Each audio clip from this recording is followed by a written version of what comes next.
গৌর ভক্তবৃন্দ, ভাগবত শাস্ত্র বলছে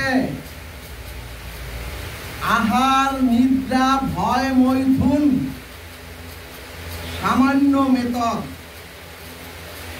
অর্থাৎ পশুদের মধ্যে ভোগ জনিতে আহার নিদ্রা ভয় মৈথুন এটাই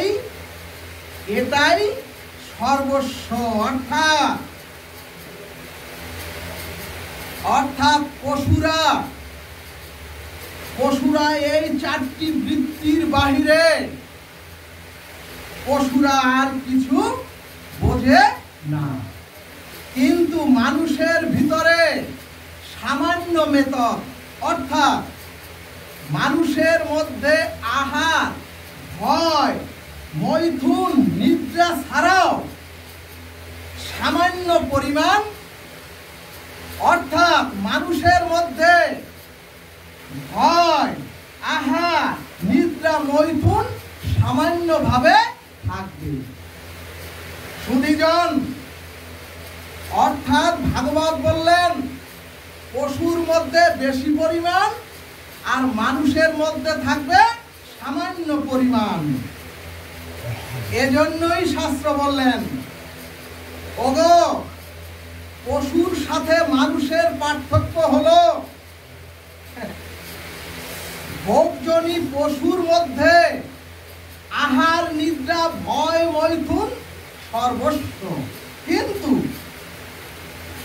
কিন্তু পশুর মধ্যে কোনো ধর্ম বুদ্ধি নাই, ওই পশুর মধ্যে কোনো বিবেক চেতনাও নাই।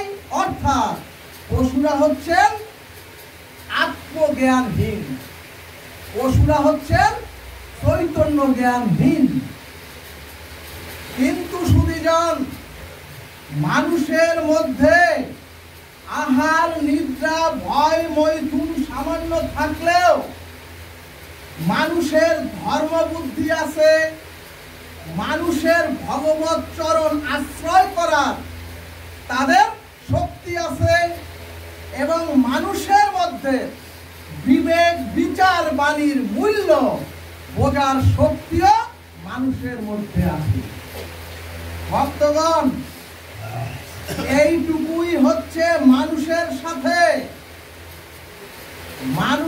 সাথে ভোগজনী আর বিবেক বুদ্ধি বিচারের এই পার্থক্য। এজন্যই মানুষের জন্ম হচ্ছে মনুষ্য জনিতে, আর পশুর জন্ম হচ্ছে পশু জনিতে। এখন একটি প্রশ্ন, এই ভাগবতের পশুটি মানুষের মধ্যে কে? এখানে ভাগবত বললেন ধর্মহীনা পশুবি সমনা। অর্থাৎ ভাগবত বললেন ওগো, মনুষ্য জন্ম প্রাপ্ত হয়ে যার মধ্যে ধর্ম বুদ্ধি নাই, ওগো মনুষ্য জন্ম প্রাপ্ত হয়ে যার মধ্যে বিবেক বিচার নাই, তিনি হচ্ছেন ভাগবতের পশু। সুধীজন, আমাদের বৈদিক শাস্ত্র বললেন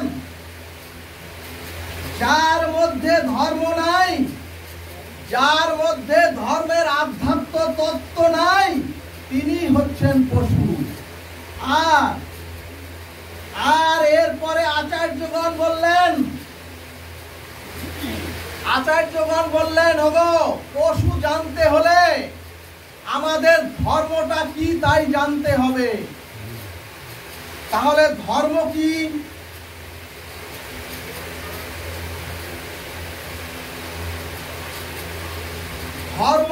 এই ক্ষেত্রে আচার্যগণ লিখলেন সুধীজন, ধৃ ধাতু উত্তর মন প্রত্যয় যোগে ধর্ম শব্দ নিষ্পন্ন হয়। কথাটি আরেকবার বলি, ধৃ ধাতু উত্তর মন প্রত্যয় যোগে ধর্ম শব্দ নিষ্পন্ন হয়। এরপরে ভাগবত বললেন ওগো ধর্ম হলো যাকে ধারণ করলে, ওগো ধর্ম হলো যাকে ধরে রাখলে আর ইহকাল পরকালে আর কখনোই তার পতন হবে না। এরই নাম ধর্ম।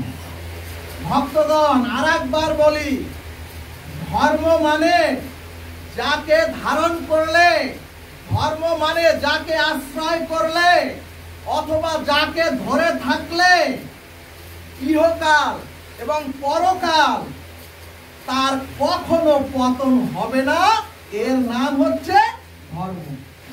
রাধে রাধে। গৌর ভক্তবৃন্দ, এই যে ধর্মতত্ত্ব এবং রাধা মাধব তত্ত্ব অথবা গৌর তত্ত্ব পৌঁছানোর আগে, গৌর তত্ত্ব পৌঁছানোর আগে গীতা তত্ত্ব আমাদের সকলের ভালোভাবে জানতে হবে। কারণ তত্ত্ববস্তু গীতাতেই, সকল তত্ত্ববস্তু শ্রীমদ্ ভগবদ গীতাতেই নিহিত রয়েছে। কিন্তু দুঃখের বিষয়, সনাতনী হিন্দুদের ঘরে ঘরে এখন গীতা পড়া হয় না।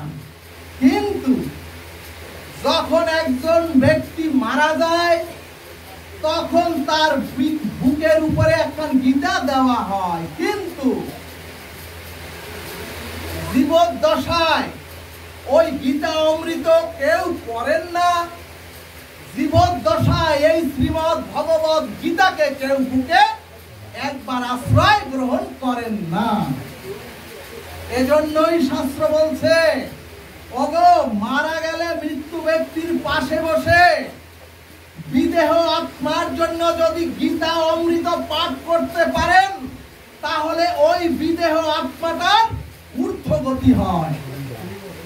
সুধীজন, অর্থাৎ গীতা পাঠ করতে হয়, বুকের উপরে গীতাটা রাখলে কোনো লাভ হয় না। ভাগবতের টিকায় বলছে, ওই গীতা না রেখে মৃত্যুর পর দুইখান যদি ইটও রাখেন একই সমান কথা। সুধীজন, এজন্যই শ্রীমদ্ ভগবদ গীতায় ভগবান বললেন, ওগো তেষাং তেষাং সতত যুক্তানাং। অর্থাৎ মনুষ্য জন্ম প্রাপ্ত হয়ে যদি ভগবতের সাথে, যদি ভগবানের সাথে, যদি হরিনামের সাথে যুক্ত না থাকেন অথবা যদি সম্বন্ধ সৃষ্টি না করতে পারেন অথবা তাকে যদি ধরে থাকতে না পারেন তাহলে ইহকাল পরকালে আমাদের পতন একেবারে নিশ্চিত।